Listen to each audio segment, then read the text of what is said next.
Welcome back to the channel. In this video, we're testing out a brand new pair of Sony headphones, and these are the ones you'd be buying if you didn't want to spend $350, but you still wanted active noise cancellation on a pair of headphones made by Sony. And so really what I'm talking about here is before these, you had the Sony premium headphones, the WH-1000XM3s. They've been selling for probably 7 or 8 months by now, and they're $350. Now, Sony just released these, significantly discounted from that price, just at about $200, so almost half the price there, but we're still getting a Sony pair of headphones, of course, that fundamentally does almost the same stuff. So they still have active noise cancellation, still made by Sony, still over your headphones, and they still look pretty good. So we'll be testing these out in the video to see how good the audio quality is, how good the microphone quality is, how good the active noise cancellation is, and just the overall build quality to see how Sony cut costs to give us these headphones. So these are the Sony WH-CH710N headphones. And as always, guys, I love reviewing Sony products, but man, do I hate their naming scheme. I don't know why. Like, I'm just picturing like they're in a meeting with their marketing team and someone said, hey, I have an idea. Why don't we call these the Sony concerts? Or hey, the Sony booms. And someone's like, no. What about the Sony WH-CH710Ns? And they're like, yeah, I like the ring to that. That's a good name. I mean, obviously there's a scheme to it. I understand why they named it. But anyway, guys, let's just jump into the mechanical tour of these headphones. You'll see that on the right side, you actually have right there a couple buttons. So you have physical buttons on these. I do like to see that. Very easy to control. So we have volume up, we have your play pause, and then we have your volume down. And these buttons, of course, could do other things if you press and hold the middle button there. You can also, this other button here is your noise cancellation button, which you press it, and it toggles between 3 different settings. So there's the nothing mode, just regular headphone mode. Then there's the active noise cancellation, which I'll talk about in a minute. And then there's also a transparency mode, which lets you hear your surroundings continuously while you listen to music or if the music's paused. It's a nice feature that I like to see on headphones like these. Now, on the left side then, we have our little NFC logo right there. It's something that Sony likes to include in their earbuds and headphones. It's just for easy pairing. I think it's a cool feature to have. I don't really think it's a huge deal if other headphones don't have that, because it's kind of a one-time thing. Just when you set it up, you can just tap your phone against this, it pairs, it connects, and you're ready to go. Then we have a microphone there. We have our aux port on the bottom, so that's if you want to use these wired. Of course, they're also wireless, as I said before. You have a USB Type-C charging port right there, and then we do have our power button over on the other side right there as well, which if you press it, it'll tell you like the battery level and things like that. So that's pretty much all there is as far as controls go with these. You have no touch controls. On the inside, you'll see the foam pads are they're relatively thin, so when you're wearing these, your ears will probably be touching a little bit of plastic in there. So it may be a little bit uncomfortable after a couple hours of wearing these. I find that, I mean, I do get used to them and it's not really a big deal. My ears don't tend to get that hot because the foam is not that thick there, so it does breathe a little bit better, which may mean there might be slightly more noise bleed when you're listening to these, if you're worried about people around you hearing what you're listening to. You'll see that they do rotate pretty freely right there, so they rotate all the way into a full 90 degrees if you want to set them flat on a table. That's also how you'll be transporting them. They did not come with a case, so you're just going to be transporting like this. I mean, they're all plastic, so I really wouldn't be too worried about breaking them. They seem to be pretty durable. Nothing's going to really bend or kink too much. Maybe don't throw them in the bottom of your backpack, but they should be okay for transport. Then you also see, so they do have a pretty good range of motion there. They bend in as well at the hinge on the side of the ear cups right there. And that's all the motion you're gonna get. These don't actually fold all the way in. It's something that I'm not really sure why they didn't add that extra hinge, probably just for cost savings. But at the top, you'll see that that's how we extend these. So sometimes they extend on like the cup or something. These adjust from the top up there on the headband, and it kind of clicks into some different places right there. There's a metal band on the outside, so that's really the only metal I see on this entire pair of headphones. On the very top, again, they kind of cut out a little bit of the foam. There's not a lot of foam there.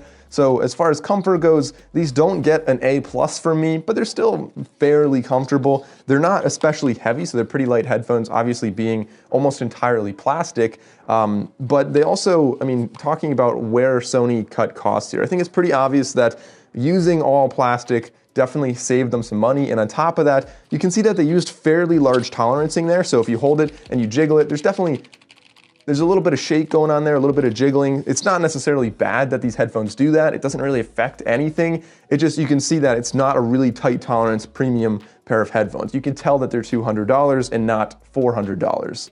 Other than that, there's really not a whole lot to talk about physically with these. We have a microphone on either side, as I pointed out. So let's go into a microphone test now and see how good these actually sound if I'm on a phone call. Okay, so testing out the microphone, we're gonna switch over. And this is what it would sound like if I was on a phone call with you using these headphones in a studio environment. So it's pretty quiet in here, not a lot of echo, but let's go outside and see how it sounds in a much louder and more noisy environment. All right, so this is what the microphone sounds like outside. There's a couple cars going by. It's a little bit breezy out here, but this is what it would sound like. Let me know in the comments down below what you guys think of this. Is this acceptable for a call quality? So talking a little bit more about wearing these, I find that when you put them on, like I said, it does touch your ear a little bit, but otherwise they go all the way around your ears, so it is pretty comfortable. They block out the outside world a little bit, even without active noise cancellation. Of course, when you turn active noise cancellation on, you have to toggle through by pressing the button. It has a little voice that says ambient sound, so I can hear the surroundings very well now. It sounds almost as if I was not wearing these headphones. Not quite, it sounds a little bit strange, but as far as volume goes, you can hear your surroundings if you're worried about, hearing your next stop, if you're on a train or on a bus or something like that. It is just a nice feature to have. If you press the button a third time, you will get to active noise cancellation mode, which from what I can tell, they sound pretty good actually. It blocks a lot of sound. It really dampens even my voice. I sound a lot quieter. I feel like I'm probably yelling right now because of that, but it cuts out like traffic and a lot of bassy sounds around. It's definitely not the most premium. It's not going to be what you get with the very expensive Bose, Sony, or Sennheiser headphones, but it still does a really good job in my opinion. The only downside is there is a little bit of white noise. If your music is paused, you might notice that, but if you're playing music, it really shouldn't be a big deal. I'll get into audio quality in a minute, but even when I play music, I don't think that this really affects the audio quality that much. But it's hard to tell because it beeps really loud and then tells you that it shifts into active noise cancellation mode. Something else that Sony didn't add on here is the autoplay auto pause feature. So if you take these off, they will not pause automatically. Not a big deal, but something to note. So as far as battery life goes, on the box they say 35 hours, and I'm completely confident that you will be easily getting 35 hours with these. Of course, it depends on if you have active noise cancellation on or off, but from my testing with noise cancellation off, and music playing at about 50% volume, I listened to music for 12 hours straight, and it went from 70% to 50%. Of course, on my phone, it only tells me the base 10 right there, so 50, 60, 70. It doesn't tell me exactly every single percent, but even if you assumed the worst case rounding there and said it lost 29%, that's still about 40 hours of listening with these. So I think the 35-hour claim is definitely very reasonable. I think that these will be lasting a long time for each charge, and I'm very impressed by that. It's something I think I really like on these headphones.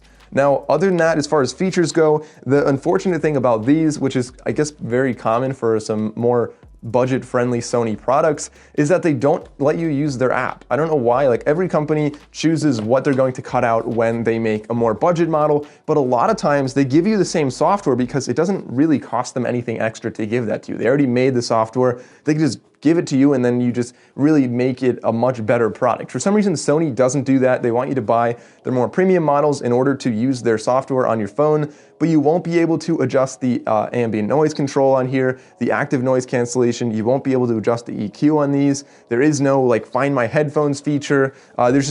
Since you can't use the app, you're really limited on a lot of those extra features that maybe you don't use every day, but they would be nice to have to really tailor these for a perfect experience for yourself. And that's something that I don't know why Sony cut out on these. It's just something they did. Okay, so now let's get into the audio quality of these headphones. And after testing them a lot with quite a few different genres of music, I find that they definitely err a lot more on the bassy side of headphones. And within the bass spectrum, you can typically break it down into punchy or boomy bass. And without a doubt, these are on the side of boomy bass. So I find that they have a very powerful and very prominent bass, especially with an emphasis between 30 and 75 hertz. So your lower bass lines and your lower drums will definitely be very upfront. You'll be hearing those the most. And so if you're listening to some genres like, real heavy rock or EDM, it would be very fun to listen to these. You won't necessarily get the HD effect though, because we don't have nearly the same emphasis on higher frequencies.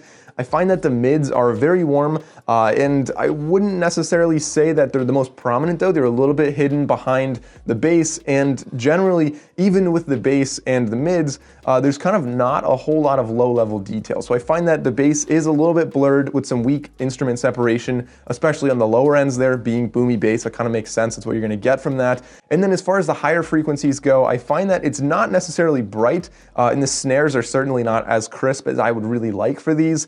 So it sounds like there may be a slight dip around 1300 to 1400 hertz right there, which means that, like I said, the snares and the cymbals, you may not be hearing them nearly as much, and they'll be a little bit more behind the bass line on these headphones. So really, to summarize the audio quality, very heavy on the bass, fun to listen to if you're listening to that type of music. I think the average person listening to these, if you're not an audiophile, would think they sound great. They're gonna sound good pretty much the same way that beats sound good to a lot of people, in that they have a lot of bass and they're better than a lot of cheaper headphones, but they're not going to have like all the detail that an audiophile would really be looking for. So if you are somebody who really hears the difference in that, these might not be the best pair for you to get. But pretty much anyone else, I would say the audio quality on these really will get the job done for you. So guys, in conclusion on these headphones, I think that they're definitely a decent pair of headphones. I think that I would really like to see them sold maybe at like the $150 to $180 range. That would probably be a better fit for these, considering they have a loose tolerance right there, a little shaky. The audio quality is definitely, it would be great for $150. For $200, it's marginal, it's kind of what you'd expect, but they didn't include the app integration. If they just added that, I think it could easily be $200 to $225 for these. Not to analyze the price too much, that's just my opinion based on what I've seen with many other pairs of headphones. If you guys want, I could compare these to the Sennheiser PXC 552s right here. I have them, I've been using them for a while, and I know originally they were $350, but now they've been on a pretty big sale where they're like $250, so it's a much closer comparison now with price. If you want to know, if you want to see the comparison there, like the video, comment, let me know. Or if there's any other comparison you want to see these Sony headphones matched up against, let me know in the comments down below, and I'll probably check it out. So as always, guys, if you enjoyed the video, please remember to like and subscribe if you didn't already. Thanks for watching. I'll see you next time.